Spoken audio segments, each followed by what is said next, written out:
বরিশাল বিশ্ববিদ্যালয়ের সিন্ডিকেট সভায় বাকসু নাম অনুমোদন সংক্রান্ত সিদ্ধান্ত স্থগিতকরণ এবং বিএম কলেজ ছাত্র সংসদ বাকসু নির্বাচন আয়োজনে শিক্ষা মন্ত্রণালয় কর্তৃক অনুমতি প্রদানের দাবিতে আজ বরিশালের প্রাণকেন্দ্র নতুল্লাবাজ বাস স্টেশনে অবস্থান কর্মসূচি পালন করে বিএম কলেজের ছাত্ররা।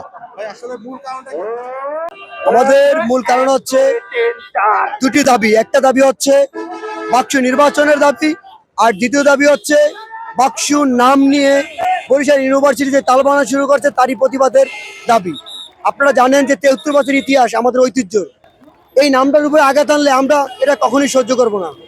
বিএম কলেজের শিক্ষার্থীদের শরীরে এক পুরো রক্ত থাকা অবস্থায় এই নামের উপর আঘাত আনলে তাকে চুল পরিমাণ ছাড় দিব না, সে যেই হোক। যদি বরিশাল ইউনিভার্সিটি এই অনাকাঙ্ক্ষী ঘটনা থেকে বাঁচতে চায়, তবে তারা, আমি মনে করি, তাদের বিচক্ষণতার সহিত এবং উচ্চ প্রতিষ্ঠান হিসাবে এই বিষয়টা ভাববেন।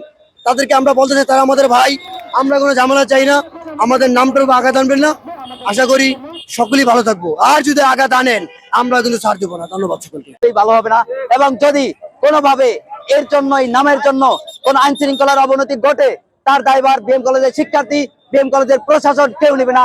এর দায়ভার বরিশাল শহরের প্রশাসনকে নিতে হবে। আজ 7ই ডিসেম্বর আনুমানিক 11টার দিকে বরিশাল বাস স্টেশনে ছাত্ররা সেখানে উপস্থিত হন এবং তারা অবস্থান কর্মসূচি পালন করে। প্রায় 1 ঘন্টা পরে তারা তাদের মিছিল নিয়ে তাদের কলেজে ফিরে যায় এবং তাদের দাবি জানিয়ে যায়। জিল্লুর রহমান, বরিশাল নিউজ, বরিশাল, নতুল্লাবাস, বরিশাল।